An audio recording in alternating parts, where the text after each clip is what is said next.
Bir Demet Tecrübelerim kanalına hoş geldiniz. Orkidelerimiz çiçeklenmeye doğru gidiyor.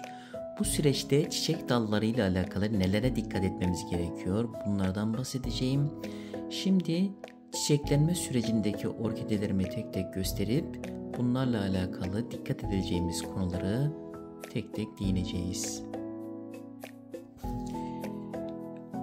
Çiçeklenme sürecinde öncelikle çok sabırlı olmamız gerekiyor. Bakın şöyle yeni dallar çıkmışsa bu dalları hemen küçük olduğunda bunlara çubuk dikip şekillendirmeye çalışmamak gerekiyor. Biraz büyümesine müsaade etmemiz gerekiyor. Bakın şöyle bir örnek gösteriyorum. Daha küçücük. Buna çubuk diktiğimizde dalı kırma ihtimalimiz olabilir. Bu yine yumuşak, mesela dalı yumuşak. Bazen bazı orkidelerde çeşitlere göre sert olabiliyor. Bakın daha küçük.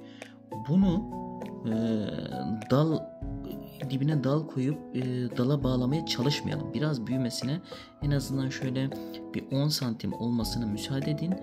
10 santim olduktan sonra dala dolayın. Bakın şurada da bir örnek göstereceğim.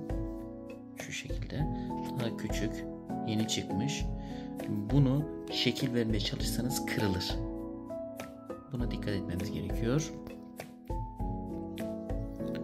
Bakın şu şekilde biraz büyümüş. Yanına dal koydum. Yanına çubuk koydum. Bu çubuğa sardıracağım. Bakın şurada da bir tane örnek göstereyim. Bu da daha yeterli büyümemiş. Bakın şunu şu şekilde büktüğümüzde dal kırılma ihtimali oluyor. Çiçeklenme sürecinde en önemli dikkat edeceğimiz meseleler, orkidemiz hangi konumdayken çiçeklenmişse o konumdan ayırmamak gerekiyor. Sulamasını çok düzenli yapmamız gerekiyor. Eğer orkidelerde çiçeklenme sürecinde, dallanma sürecinde sulamaya dikkat etmezsek orkideler ilk başta çiçek dallarını dökmeye başlıyor. Daha çiçeklerimiz açmamışken orkidelerimizin dallarını kaybedebiliriz. Bu nedenden dolayı yerlerinde sabit tutmamız gerekiyor. Sulamasına çok dikkat etmemiz gerekiyor. Evet, başka örnek göstereyim. Evet, şurada tomurcuklanmaya durmuş bir tane orkidemi gösteriyorum.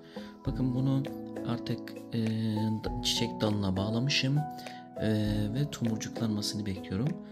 Burada tomurcuklarının kopmamasına, tomurcuklarına zarar vermemeye dikkat etmemiz gerekiyor. Özellikle bu tomurcuklanmışken sulamaya çok dikkat etmemiz gerekiyor.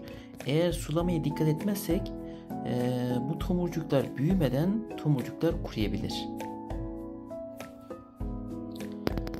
Evet, şöyle yine tomurcuklanmış bir dal göstereyim. Bakın bu aşamada biraz önce dediğim gibi sulamaya çok dikkat etmemiz gerekiyor. Köklerini kontrol edeceğiz. Kökleri grileşmişse sulayacağız.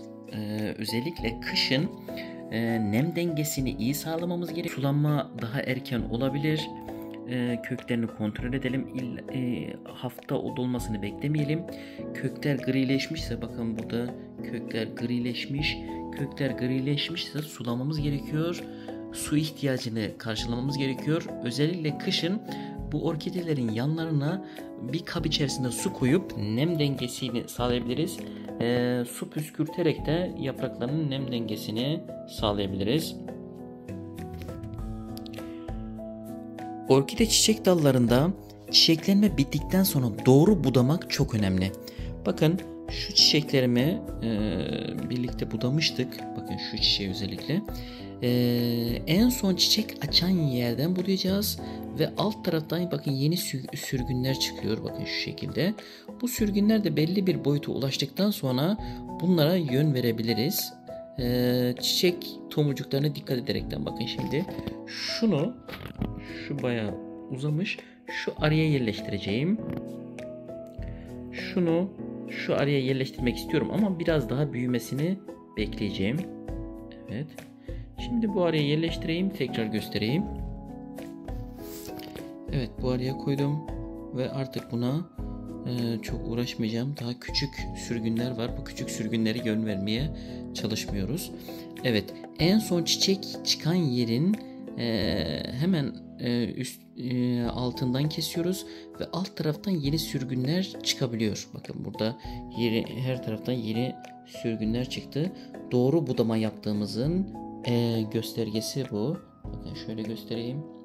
Şu çiçeğin nasıl budama yapılır bunu bir videomda anlatmıştım.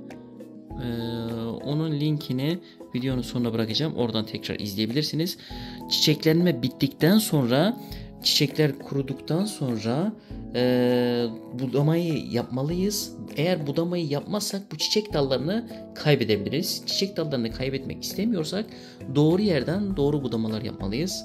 Bakın şuradan ben budama yapmışım. Buradan yeniden dal atmış. Sonra bu çiçek solduktan sonra yeniden buradan budama yapmışım. Şuradan yeniden dal atmış. Buradan budamışım. Buradan dal atmış. Evet. Aynı şekilde bakın doğru budama çok önemli. Diğer türlü çiçek bittikten sonra dalı komple kesersek bu şekilde yeni sürgünleri önlemiş oluruz. Çiçeklenme sürecinde doğal gübreler yapabiliriz. Kuru maya ile alakalı bir gübre yapmıştım. Bu gübre çok işe yarar. Kesinlikle tavsiye ederim. İzlediğiniz için çok teşekkür ederim. Çiçek dallarına dikkat ederekten sizler de bu süreçte sabırlı olaraktan o güzel orkidelere kavuşabilirsiniz. Bu çiçek dalları ile alakalı özellikle sorularınız varsa yorumlarda bekliyorum. Bir sonraki videomda yeniden görüşmek üzere. İyi günler.